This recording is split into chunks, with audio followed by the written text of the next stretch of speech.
invest in coal. Yeah. When you enroll, You invest in coal. when you enroll, You invest in coal. you fired up? Yeah. Ready to go? Yeah. That's Obama. Obviously I've said the reason we're here today is divestment. I'm going to start kicking it off. We're going to have Drew talk about why he's on the campaign. This is a student from the campaign. He's going to give a little bit of background on coal, why it's bad. Be loud.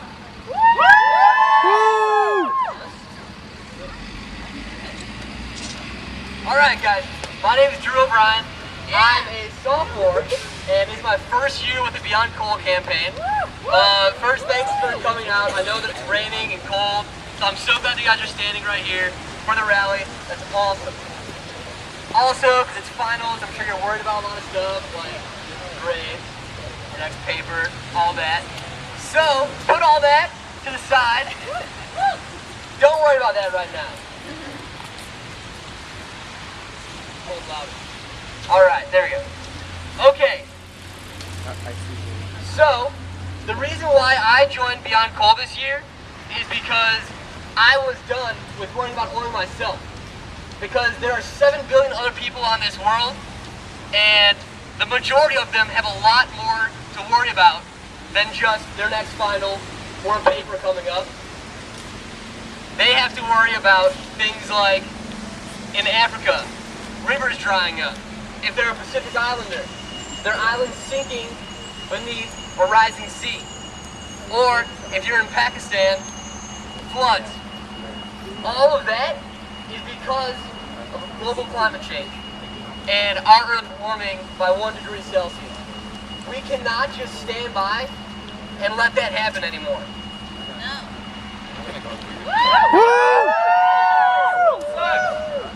Yeah, coal does stuff.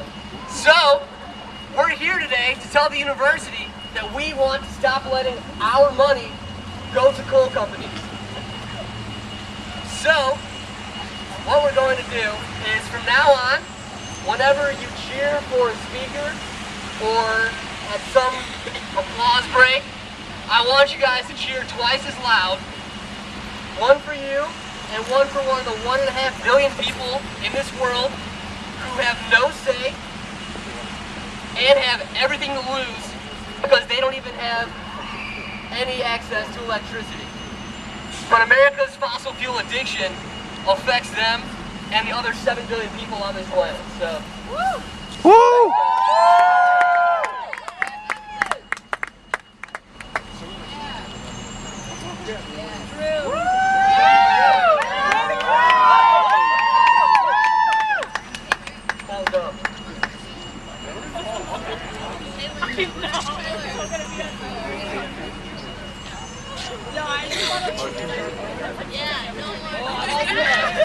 Okay, I'm gonna say no more coal, and then you say that's our goal. So, no more coal. That's our goal. Okay, excellent. Tyler. Hey guys. You going now? There you go. Okay, hey everyone. I'm stalling for a few seconds, but coming up next whole campaign. So to be here today on such a beautiful afternoon, because there's nothing I would like more than to call on this university to stop supporting coal and their investment. Now, of course, I'm sure you've heard all before. There's this thing out there called clean coal, right? Right? No. Clean coal's a dirty lie. The fact of the matter is that at every step of the way, coal-fired electricity that we rely on for 40% of our electricity in the state of Illinois pollutes. The coal mines and the power plants, at some point that coal is likely polluting someone's backyard. Fortunately, you're going to have the chance to hear today from someone from just over in Vermilion County who's working to stop that from happening. But what I'm going to do and what I've been invited to do is just to lay out, how does coal pollute, what does that look like, and what can we do to stop it? So, no matter where those electrons from the grid are coming from, if they came from coal, that coal was mined somewhere. And all coal mines in one form or another, whether it's mountaintop removal mining in Appalachia, strip mining here in Illinois, or destructive underground longwall or room and pillar mining, pollutes our clean water resources. Pollutants like iron, chlorides, sediments, and not to mention toxic heavy metals such as arsenic, cadmium, chromium, Mercury. These are constantly being discharged from coal mines across the state of Illinois. We have over 2 dozen currently, and because of emerging trends in the coal-fired market, that number is likely to increase if it's not for folks like you stepping up and saying no. Unfortunately, 30 years, 20 years down the road when these coal mines close, what they're going to do to folks like Charles Goodall, who you'll hear from in a moment, leave their mess behind. All coal mines clean their coal on site in Illinois, and they leave that mess, that coal slurry, that concentrated toxic coal pollution behind in big unlined pits. These pits, unfortunately, do not meet the same requirements as the landfills that we use to dispose of our household waste meat. Instead, there might be nothing more than a few feet of compacted clay between the coal slurry impoundment and the groundwater that local folks are relying on to drink. So, why is it okay for us to, rely on these coal companies for our electricity if they're not even going to take the care to clean up the mess that they're leaving behind in the communities where they're mining the coal that they need? I don't know. That's the question we need to be asking the administrators here today. Second, when the coal is mined, to shift to coal-fired power plants. Now, coal-fired power plants are one of the biggest sources globally of a pollutant called mercury. Mercury is one of the #1 sources of impairments of clean water in Illinois. All of our water bodies, and most water bodies in the country, are considered impaired for mercury, meaning that the levels of mercury in the fish tissue are so high that vulnerable populations like children below the age of 16 and women of childbearing age are advised to limit their consumption of wild-caught fish.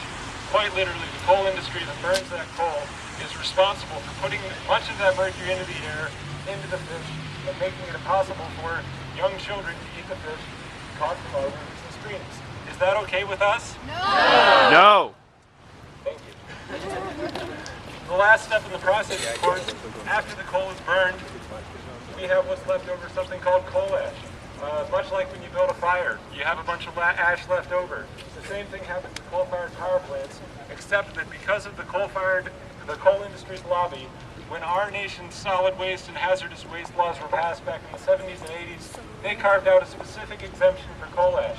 Coal ash is the toxic material left over after the coal is burned, and because of that lobbying in the 80s, there are virtually no restrictions on where that material can be placed. As a result, nearly all of the coal-fired power plants in Illinois are simply dumping that material in the closest pit that they can find to the coal-fired power plant. We saw what happens as a result of this Wild West regulatory scheme back in 2008 when a 1 billion-gallon coal ash slurry impoundment burst in the town of Kingston, Tennessee, at one of the Tennessee Valley Authority's coal-fired power plants. That practice for disposing of coal ash is still in use here in Illinois today, and so long as coal-fired electricity continues to be a part of our electrical picture, the companies that support it are going to do that because it's the cheapest thing that they can do to dispose of that hazardous material. As a result, over 22 documented cases of groundwater contamination have been found here in the state of Illinois. That's in nearly every one of the coal-fired power plants for the Illinois has investigated for groundwater contamination. So long as these coal companies are not held accountable, they're going to keep doing this, and that's the result of this electrical generation scheme. We're right on time. So thank you all for coming out today. It's so important that the university build on the progress that it's already made. It's wonderful that they've made the commitment to close the other power plant and to do a wholesale switch over to cleaner alternative forms of electricity to fire this campus. However, it's not enough. So long as the money from the investment is able to be invested in coal-fired electricity, the coal companies are still going to be able to use that. That's going to be liquidity that they can have to avoid making investments at the coal mine, at the power plant, at the coal ash dump, to keep the pollution from coal out of our rivers and streams. So you're doing here a wonderful, wonderful thing, and I'm so happy to be able to turn it over to Charles and Clark, who I think will add to the message. Hopefully we can elevate our voices loud enough here today for that to happen. Thank you, everyone.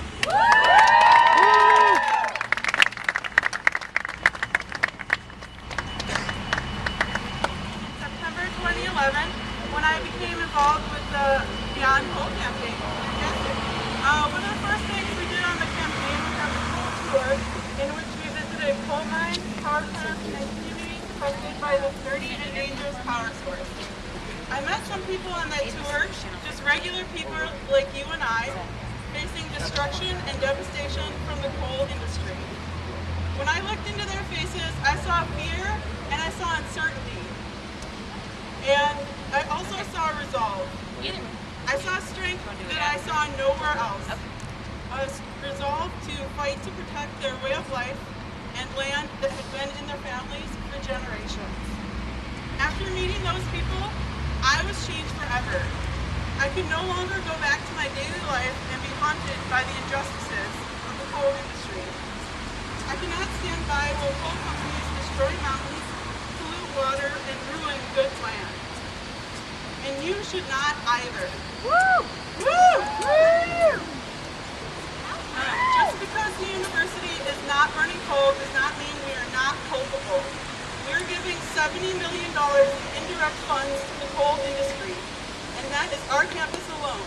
The whole university system has $2.6 billion in its endowment, and we do not know how much of that is feeding the filthy machine that is destroying the lives of our neighbors and friends, like Charles Goodall. Charles is a local resident from Homer, which is a town about 20 minutes away from here. His farm has been in his family for generations, and he's watched as Sunrise Coal has been a divisive force in his little community. So please welcome me in joining a good friend of mine, Charles Goodall.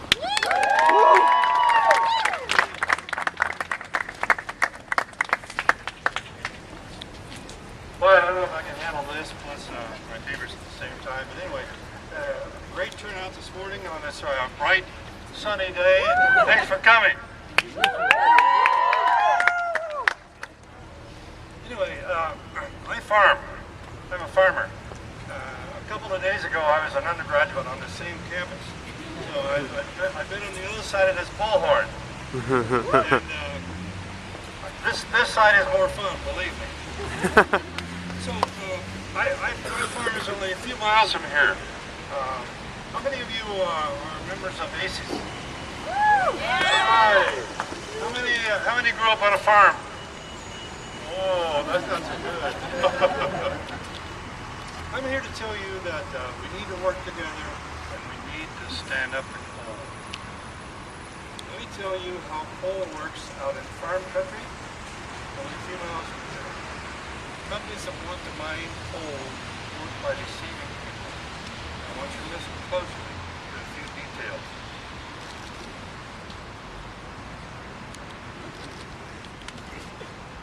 What happens is this. Land agents, right, the country roads, trying to lease coal rights. They speak only on the money that landowners might receive. They speak only for the money that landowners might receive from the coal that these companies might mine.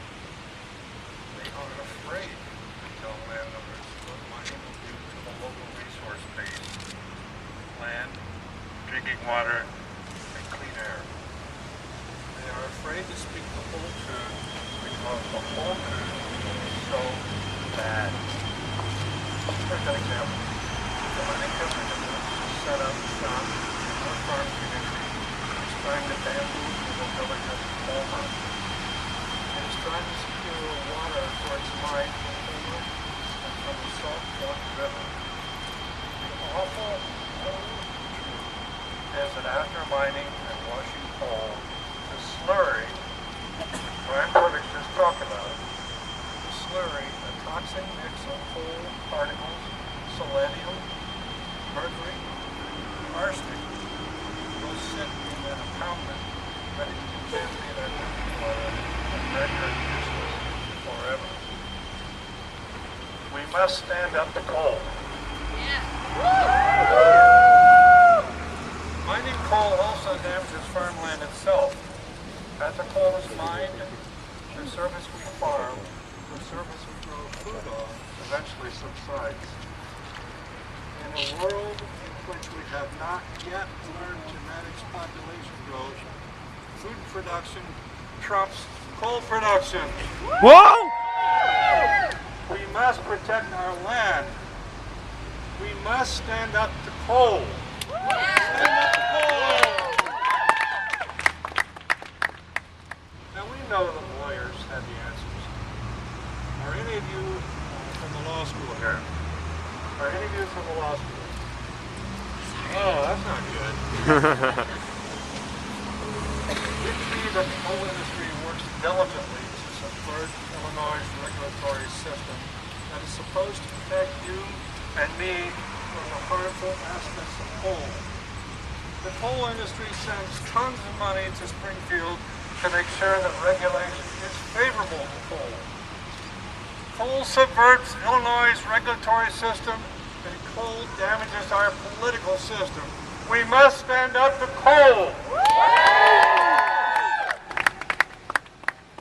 Now we know that architects have the answer to today's energy needs. Any of you from the School of Architecture?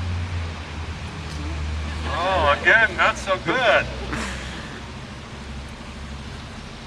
An energy use analysis by use sector shows that energy efficient features and design details for the purpose of capturing direct solar gain, if used in building replacements, building renovation, and new buildings, would save as much energy as we now get from coal.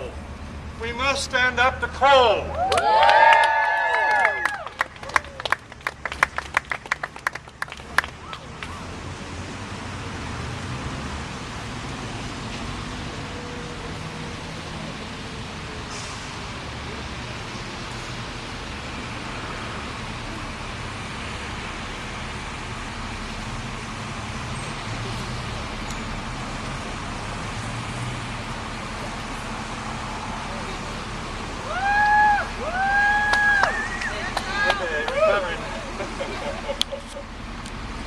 Let me insert a challenge here. Can you hear me? Yep. A challenge to move the most energy efficient building on campus. The university's award-winning entry in the national competition for efficient house design. The university's entry is now hidden on the South Farm. Let's bring it to a central place on campus where it can inspire the entire student body to work for an energy efficient future. Yeah! We must work for an energy efficient 21st century. Yeah. We must reject 19th century coal. We must stand up to coal. Yeah! Ladies and gentlemen, coal also damages the University of Illinois. This great grandparent cannot, in good conscience, educate, research to advance the human condition, while it is invested in coal business that harms humanity. The best experience The university must see coal for what it is, an energy source lingering from a bygone era. The university must get beyond coal. The University of Illinois must strip mine coal from its investment portfolio. We must stand up to coal. Yeah! In 2010, we farmers in Vermilion County, some 30 miles from campus, set up a website, standuptocoal.org, for the purpose of protecting our community from the perpetuation of half-truths by the coal industry. Visit standuptocoal.org. It's easy to remember this site. Just say, stand up to coal! Stand up to coal in farm country. Let's hear it. Stand up to coal! Stand up to coal in the law school. Stand up to coal! Stand up to coal in the School of Architecture. Stand up to coal! Stand up to coal in the University of Illinois boardroom. Stand up to coal! Stand up to coal! Stand up to coal! Thank you so much.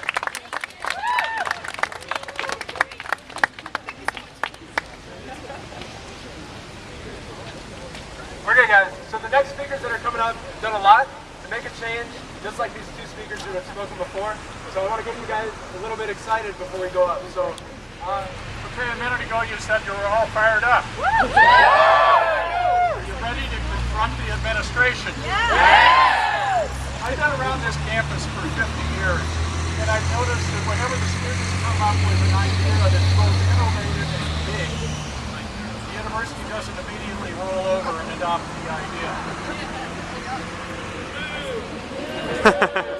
They make you work for it. It's part of the educational process. In the 1980s here, the university converted Abbott Power Plant from relatively clean oil to filthy coal, and they did it without a scrubber. So students wanted the university to start teaching by example and put on state-of-the-art pollution control technology to limit the sulfur emissions that were causing acid rain. The university still refused. So the students set up tables on the quad and sent thousands of letters to their hometown state senators and representatives and the governor. The state came up with the money. The university still refused. So one Saturday morning, the governor's helicopter landed in the field over there next to Abbott Power Plant, and the governor made them do it. The students prevailed because they knew they had power as voters, and they knew how to use it. 10 years ago, another generation of students wanted the university to teach by example by putting a wind turbine on the campus. So farmers from all over Illinois could come, see this new technology, and learn, build the confidence needed to negotiate with wind farm development. The university wasn't that interested, so the students raised a lot of money for it and decided to negotiate with the university for almost 10 years. All those career bureaucrats had to do was drag their feet, drag out the negotiations, because students are lame ducks. Students come and go. All the career bureaucrats had to do was wait them out. So, today, students all over the country want their universities to sell off their stocks in dirty coal and invest instead in the clean technologies of the future instead of the fossil industries of the past. Again, the universities are saying no.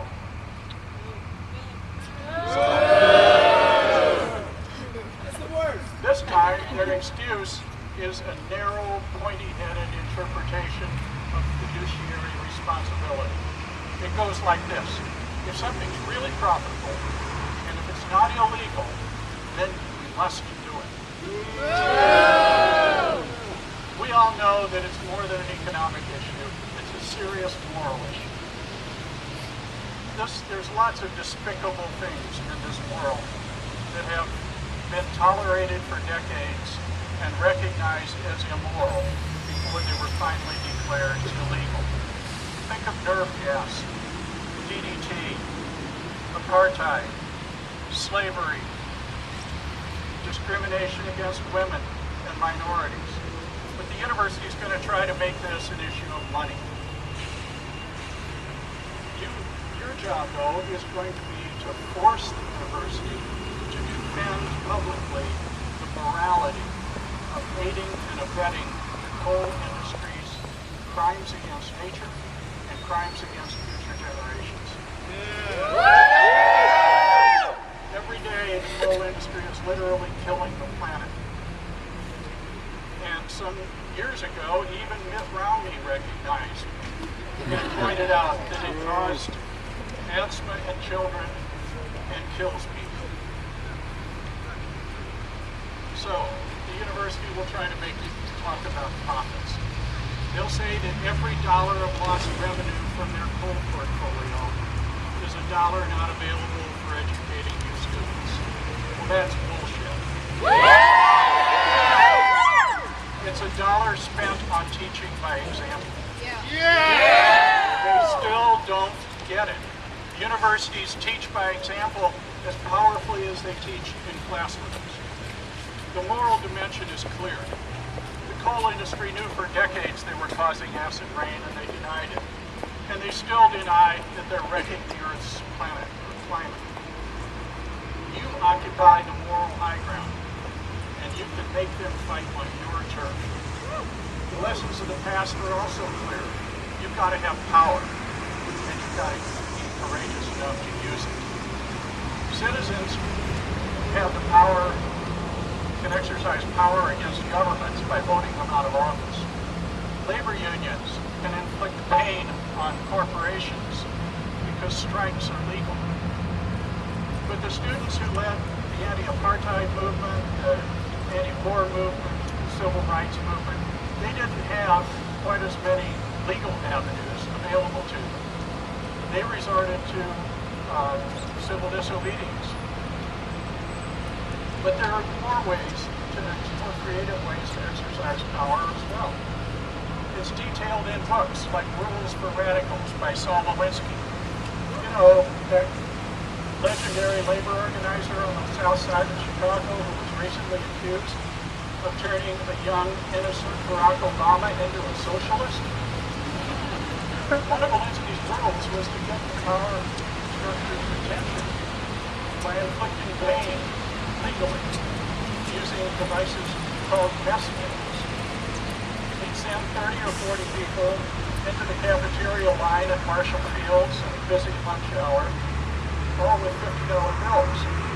In a few minutes, the place would be generated into a chaotic standstill.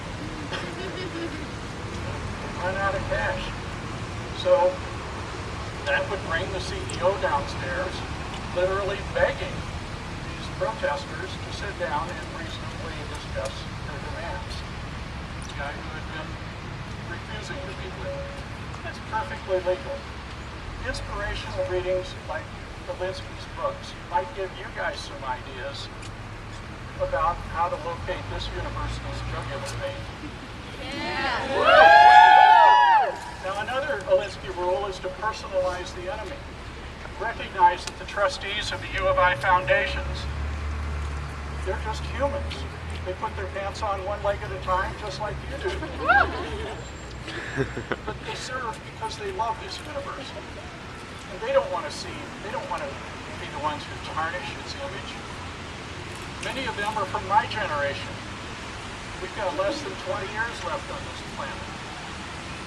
But, like me, they probably have children and grandchildren they love who are going to have to spend most of their lives suffering the worst consequences of climate inaction. But most important, they have the power to sell off the coal stocks.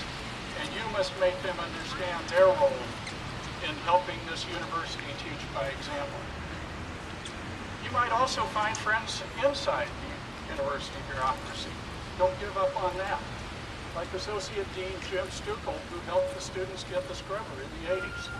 6 or 7 years later, he was president of this university, and one of those presidents who, after 10 years, retired with dignity. Taking lessons from Saul Alinsky didn't hurt Obama's career path any.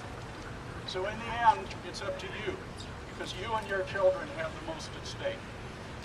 Right now, you have the power and hopefully the courage to make coal socially unacceptable and eventually illegal.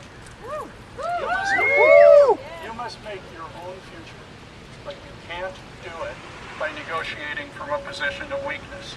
You have to exercise every bit of power you have. So, are you all fired up? Yeah! Are you ready to go? Yeah! Then go for the jugular! Yeah!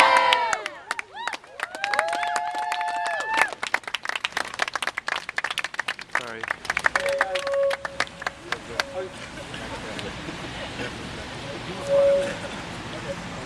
Up next we have Professor of Urban Planning, Ken Sowell. He worked on one of the most important. Yeah! Okay, I've been invited here to share with you two ideas, but first of all I wanted to give a shout out just how energizing it is to see such a lot of young people picking up issues that I think a lot of old, people like myself wonder, well, when are they going to actually stand up? So there we are right now, so you guys can give a shout out to yourselves. So I wanted to share with you say that the fight against coal has got at least it's a fight against the global economy, right? Previous speakers have mentioned the timing with the climate movement, particularly the climate justice movement. And there's just been very sad news coming back from Doha now about how governments are reneging on their responsibility to fight the commitment. So again, it's a fight among the unionized coal workers. All right, so you have to have labor organizers with you on your side in this fight. I think that's a very important issue. We talk, shorthandedly about coal, but we actually mean the coal bosses and the corporations. All right, I think that's quite key. The other part about why and how divestment works. I am a survivor of the apartheid structure. We're battling the elements and odds here, so I'm not going to keep you too long. But let me just share with you that the divestiture movement worked. Right. It worked for us in South Africa, and it's linked with other strategies, including the boycott strategy. All right, so while you might not have your finger on the divestiture trigger because you don't have the money to invest, what you can do is couple this with the campaign to boycott products that are produced by these sorts of corporations. So right now there are campaigns of boycott, divestiture, and sanctions. All right, so I think linking it up with the anti-apartheid movement, which was a transnational and global movement, is very, very important. But to understand and learn the lessons, like Brad Clark mentioned, the anti-apartheid struggle, this was a very important site of struggle against apartheid racism. Now, back home, apartheid has more or less been transformed into a democratic structure, but let me also say that the fight is against inequality right now. So this fight here against coal is also a fight against inequality, that inequality that's produced between the coal bosses and the coal workers. So you have to be clear about those sorts of connections. So soul power to the organizers. I'm learning as much, and thank you very much for inviting me to share those remarks. You good? Good. Okay. So I want to start off by thanking everyone for coming out today. Honestly, that means a lot.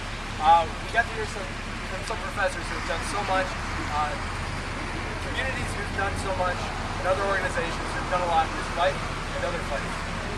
So I'm Tyler Rashi. I'm leader of the Beyond Coal campaign. I'm a student here in political science and environmental science. So at this point, you all know that coal is a dirty, dangerous fuel that pollutes our communities and pollutes our politics.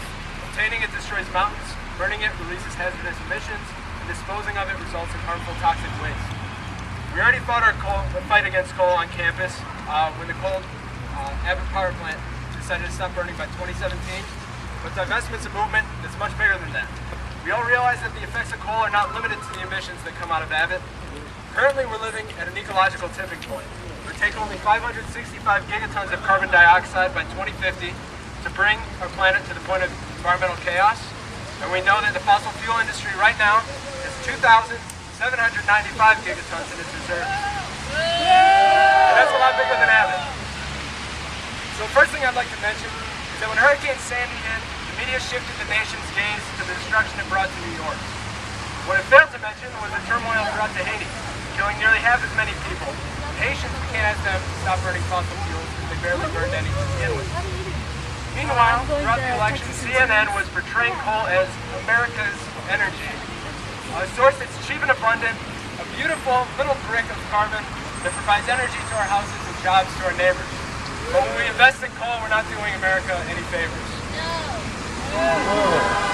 By doing so, we're perpetuating a system that kills 21,000 Americans every year, gives asthma to 280,000 more. The money we bring in from coal isn't a blessing, it's an albatross. And as it hangs around our neck, people are enduring severe floods, devastating drought, and rising global food prices. And that's why we're asking for divestment.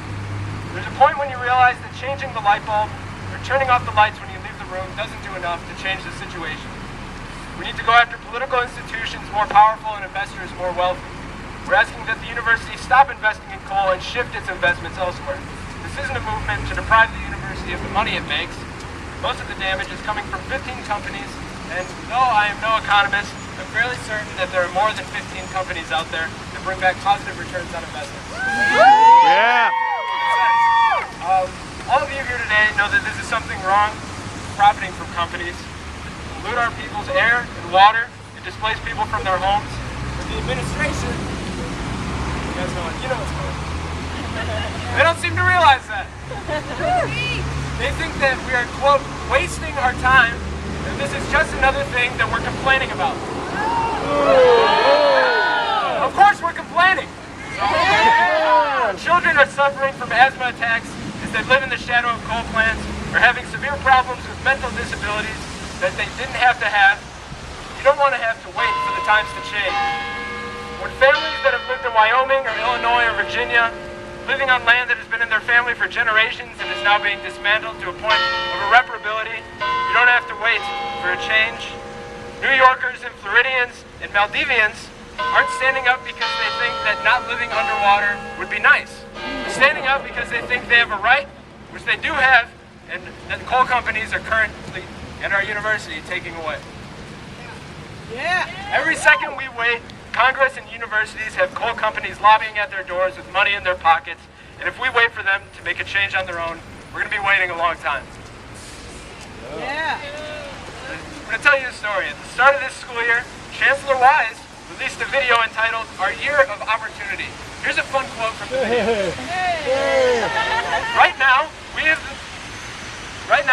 the chance to define the new global university by taking risks necessary to innovate, by imagining the world 20 to 50 years from now, and by planning ways to solve the world's greatest problems. Right on. That's an exact quote. Yeah. Okay, but we're all here today to send a message to the Chancellor and the university.